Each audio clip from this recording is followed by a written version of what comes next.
Saat ini kita sudah bergabung dengan dua jurnalis Kompas TV. Ada Zevanya Situmeang dan juru kamera Ian Faris di lokasi kejadian kebakaran.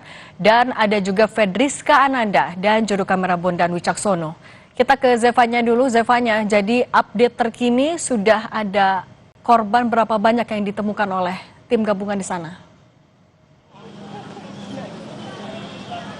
Ya, update terakhir, Cindy dan juga saudara tadi disampaikan langsung oleh Kapolres Metro Jakarta Pusat, Kombes Pol Sutatyo, ini menyebut ada 22 korban meninggal dunia yang sudah berhasil dievakuasi dan langsung dibawa ke Rumah Sakit Polri Kramat Jati, di mana 7 diantaranya ini adalah laki-laki dan 15 diantaranya ini adalah perempuan, di mana salah satunya ini adalah ibu hamil.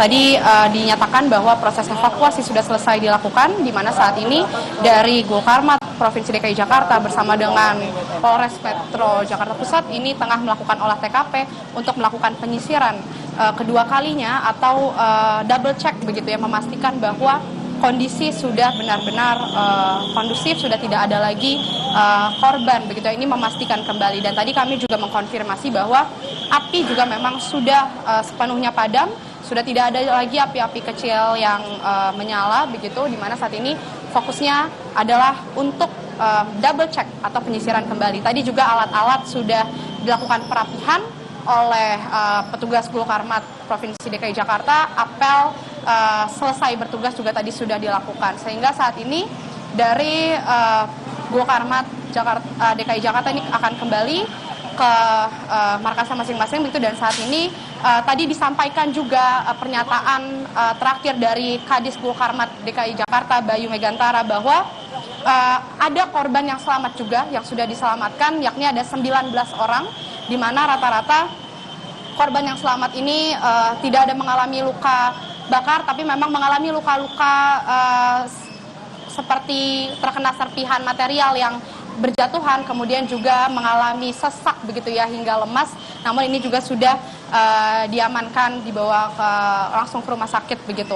Kemudian tadi kami juga bertanya, ini rata-rata memang korban paling banyak ditemukan di area lantai 3 dan 5 begitu ya, di mana api atau kebakaran ini hanya terjadi di lantai dasar sebenarnya. Tapi karena areanya begitu sempit dan tidak ada susah begitu ya untuk turun ke bawah karena area dasar yang kebakaran, sehingga para korban yang berada di atas, lantai atas ini tidak bisa mengevakuasi diri keluar dari gedung.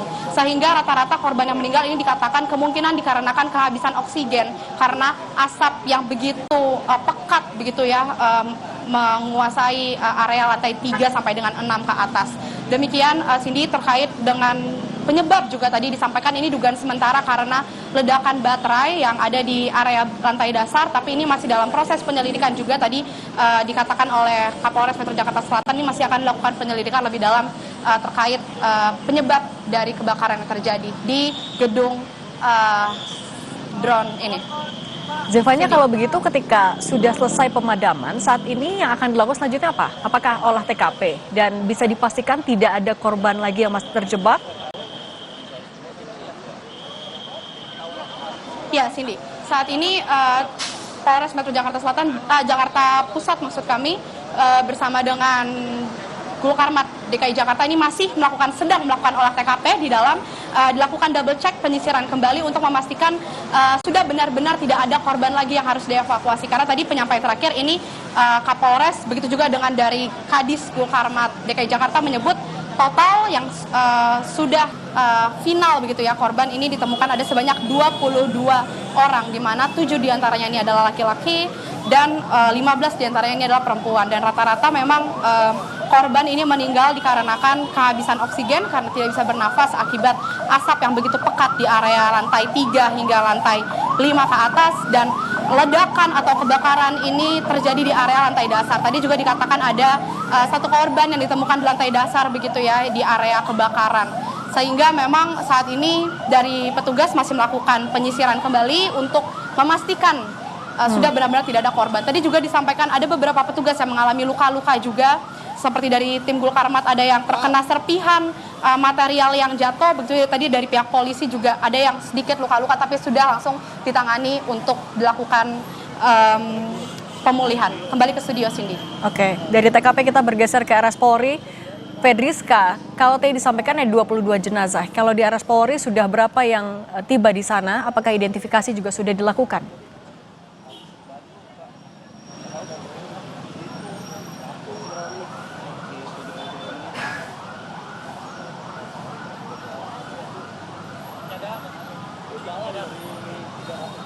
...22 jenazah berhasil dievakuasi dari kebakaran gedung drone.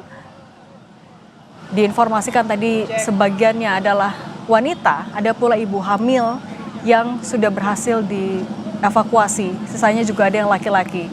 Setelah dievakuasi dari gedung yang terbakar ini, para jenazah kemudian nanti akan dibawa ke RS Polri untuk proses otopsi dan identifikasi. Dugaan penyebab kebakaran masih didalami, olah TKP juga akan dilanjutkan, tapi dugaan sementara adalah ledakan dari salah satu baterai. Informasi dari jurnalis Kompas TV di lapangan, kebakaran terjadi di lantai 1 yang menyebabkan korban lainnya kesulitan untuk melarikan diri. Kita sapa lagi jurnalis Kompas TV Fedriska Ananda di RS Polri. Fedriska. Ya, Cindy. Oke, Fedriska, dari 22 korban yang meninggal dunia, jenazah yang sudah dibawa ke RS Polri, dan apakah sudah ada yang diidentifikasi juga?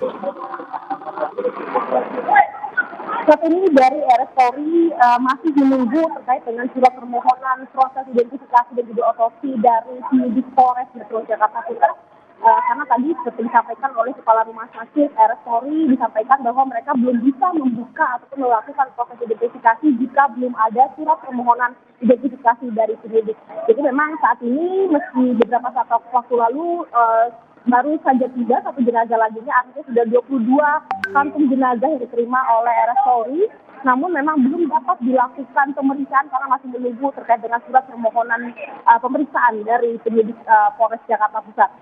Tadi seperti yang saya katakan sendiri sudah 22 jenazah yang sudah diterima oleh Polri. Bagaimana kemudian terkait dengan proses yang akan dilakukan selanjutnya adalah melakukan proses identifikasi, di mana proses identifikasi ini tim dokter dari RS Polri harus mencocokkan terkait dengan data antemortem dari para korban ini dan kemudian dicocokkan dengan jenazah yang diterima. Jadi memang tadi kami juga pantau begitu ya, dari pihak keluarga juga sudah datang untuk memberikan ataupun membawa dokumen-dokumen yang berkaitan dengan informasi para korban seperti foto yang memang menerangkan wajah dengan jelas, kemudian struktur gigi dan kemudian sidik jari. Jadi memang data-data ini sudah dikumpulkan oleh tim DPI Polres ataupun tim DPI RS Polri untuk dapat dilakukan pencocokan dengan jenazah yang sudah diterima. Tadi informasi yang kami dapatkan dari